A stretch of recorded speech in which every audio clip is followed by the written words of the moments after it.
Manever I say ma PENDREAM TV. PENDREAM TV there, o see them yopo.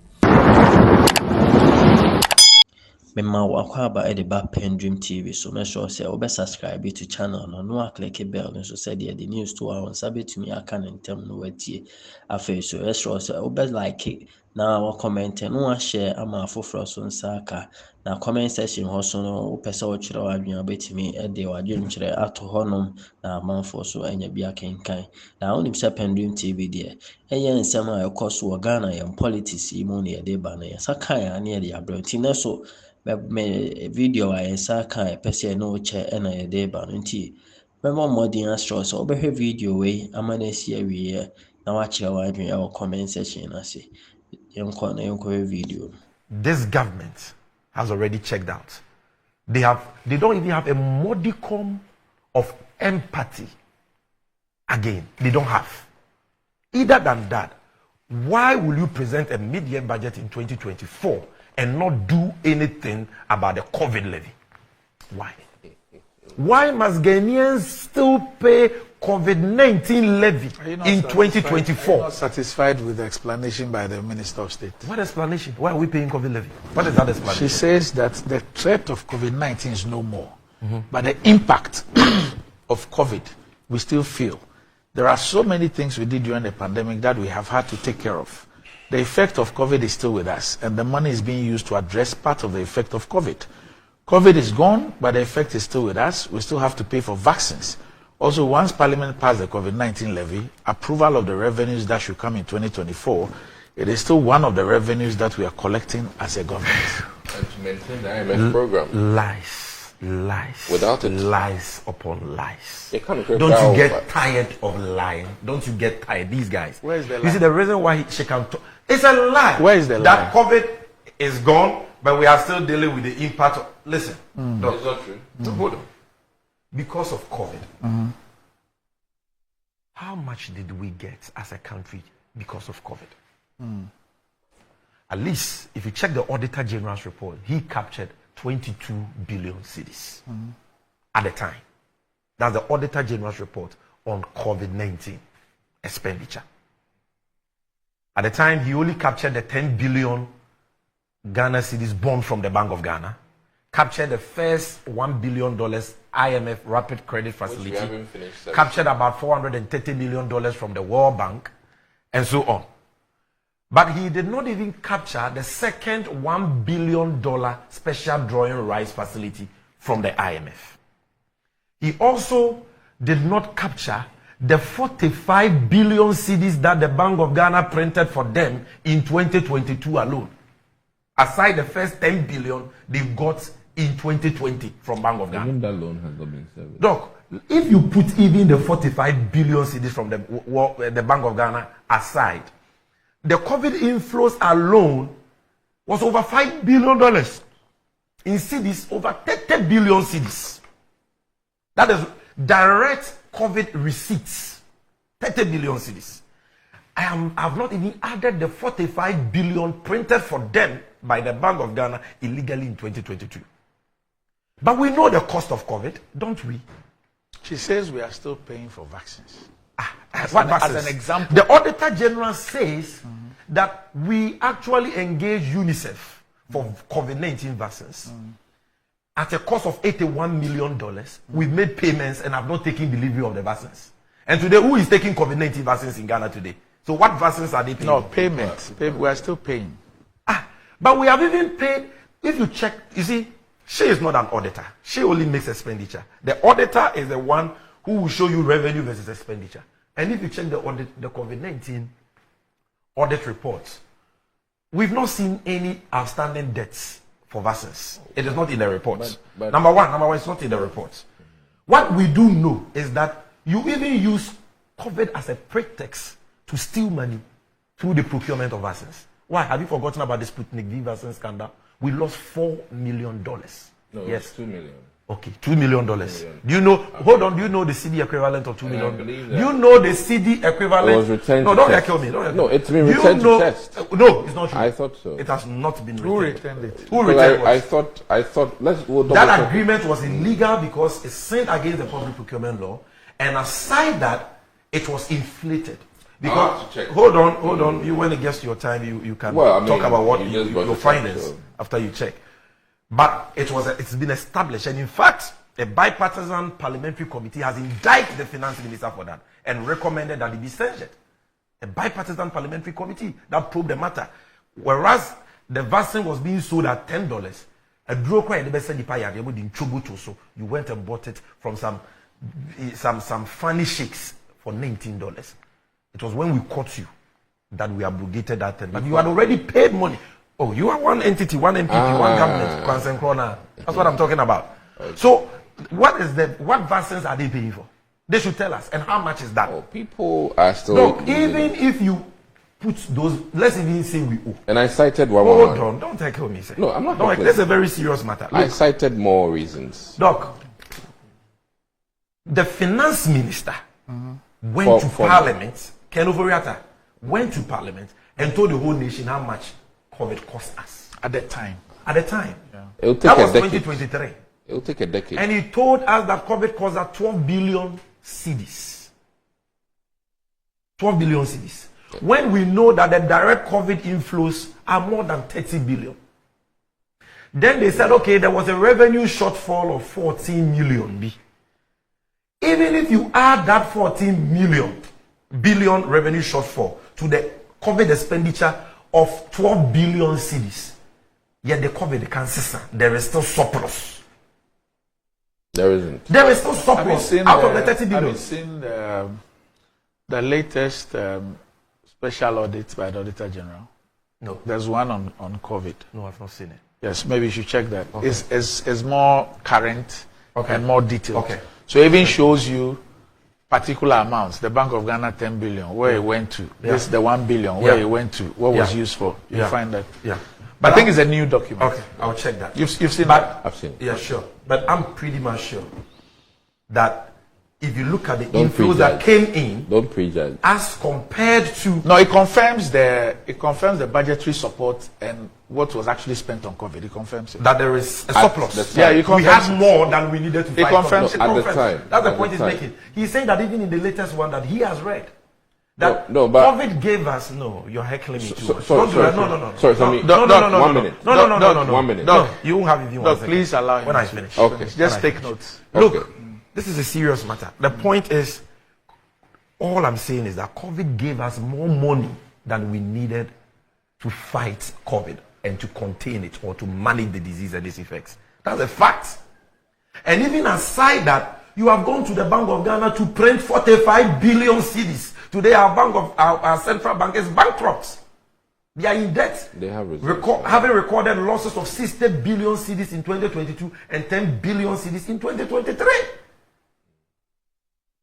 You understand? And you are still blaming COVID. You are still saying that we need to pay COVID levy for what? When COVID gave you far more money than we needed to fight the pandemic. In any case, let's even assume that the money we got from COVID was not enough. Even though we know it was more than enough. Let's even assume, for purposes of argument, though. We've been paying this COVID levy in 2021, 2022, 2023, 2024. So what is the terminal point? When will we stop paying? The policy decision. And in any case, let's use simple logic and common sense. In terms of the impact of COVID on nations, where does Ghana falls? We were one of the countries least affected by COVID. There were countries that had months, Brazil. not weeks, months of total lockdown. We had 3 weeks of partial lockdown. There are countries who suffered because of COVID. Even those countries, check, there is no country in the world that has imposed COVID levy on its people. But how does it even make sense that you will turn a disease that has devastated businesses and livelihoods into a tax handle? Do we have a malaria levy? Do we have tuberculosis levy? Or HIV levy? Or typhoid levy? Or swine flu levy? Why do we need COVID levy? And at least even if you have collected it for 1 month or 1 year, why not stop it? 2024, you still want us to pay COVID levy. And that COVID levy is so annoying, it's on everything. The food you buy. Everything you buy, it is being charged like that. It is on the VAT flat rates. It is on NHIL, which is part of VAT. Imports. So everybody's paying it. It is on imports. And you had this golden opportunity. You didn't do anything about it. And you're here saying, oh, we've done well. We've done well. You've done well. How? The baller tax of 10 pesos per liter of diesel and petrol, it is still there. Sanitation. But we call it baller. Sanitation what? Baller. Why must we still be paying baller tax? You, where you live, your constituency, and Nyansu too. Yeah. What is baller tax being used to do there? The baller tax that your constituents are paying. If I talk, you say I'm interjecting. When you get your time, you tell us. Because we all see the filth in our communities. Even when we were not paying any baller tax on fuel, we saw Accra, the capital city. The sea defense has changed. Today, check, even with light rainfall, go to the you insurance. see many parts of Accra flooded because even common the silting the assemblies didn't do.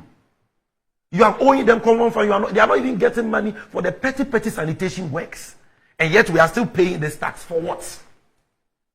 We are still paying E-levy. The E-levy that Bawumia said we should not charge E-levy. Momo is for the poor. He will introduce a tax on E-levy. Yet, the then CEO of your party, John Boyd, who used to sit in cabinet, told us that Bawumia was very instrumental. He, Secretary, the former CEO. General Secretary, the former Minister for Information, and the spokesperson of Bawumia have all told us about how instrumental Bawumia was in this E-levy bill. And yet, today, at first they told us that Ken Uvoriata was not listening to Bawumia. That's what I mean until we said that's Bawumia's boy. What about that?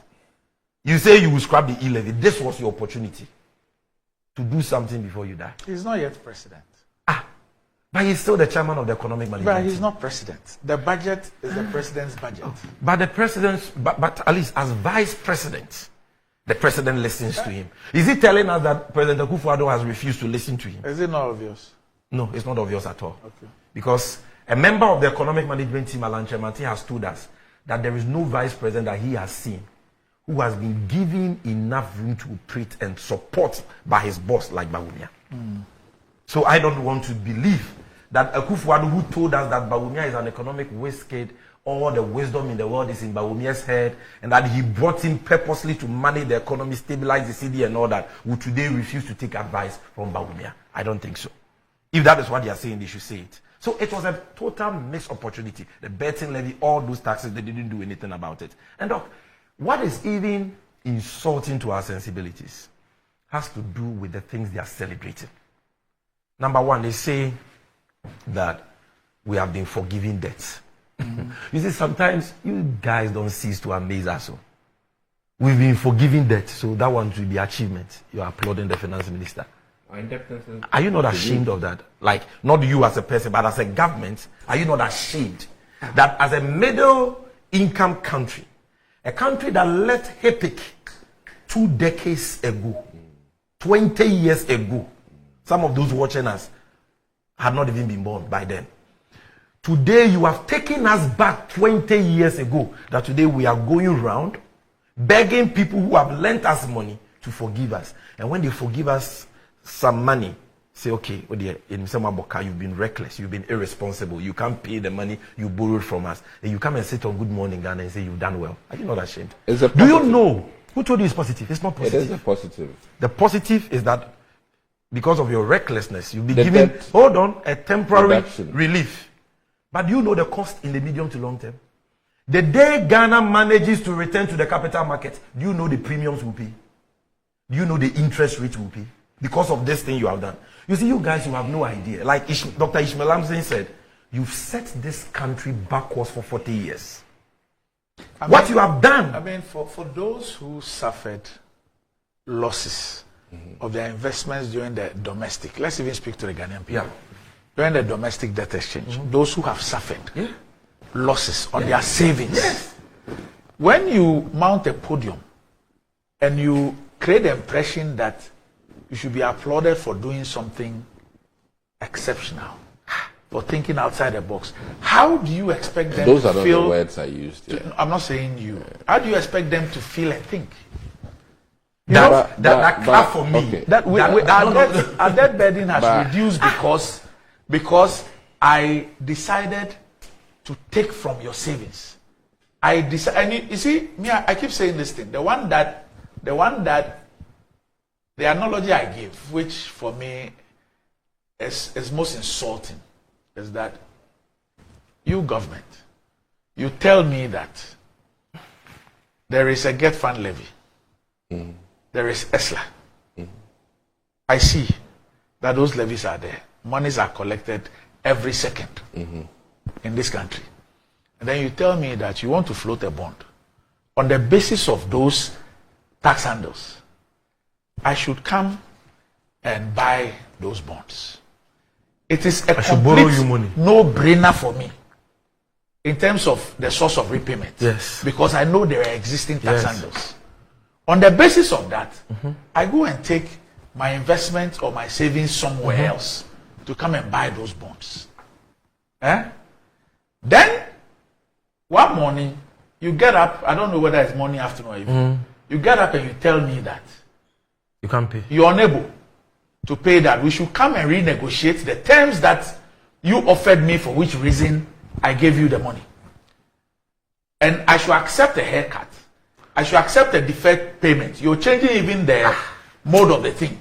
And at the time that you are telling me this, you are still collecting the taxes. Those taxes. You have not stopped collecting them. You are still collecting them till date. It is so painful. And then when you finish, you come and tell me that I should applaud you. We've done well. Because we've managed. You must think that I am some. Is it? They think that we are it's not fair. It's not fair. You've so much borrowed. But you've borrowed recklessly. I'll let you finish. It's not fair. Wasted those borrowed funds on corruption, waste, misplaced priorities. And today you come and tell me that you can't pay my money. You have taken my money, and you say you've done. People buy cocoa bonds, and you go and give them a crude haircut. Yeah. You change the interest payment on it, percentage, everything. You change everything, and so you give them a haircut. Then on the basis of the haircut that you have given people who invested their money, then you come and declare profit. Yeah. And you say that you've done well. You've done well. You have declared profit because of the haircut. But Doc, you see, people have actually died if they don't know. I'm telling them. There are people, including pensioners, who gave you their money. Hold on. Don't interject. Headway? Hold on. Or shall we should, but we can't do the headway. You don't. That is not an achievement. No, that is an unpardonable, sacrilegious, unforgivable sin that you should be apologizing for. You don't come and tell us that we have done well because we've been able to appropriate monies you lent to us. We are not paying you. Look, I think you've spoken please quite don't do a that. bit. Hold on. I'll give you the opportunity. Doc, listen, Doc. Okay.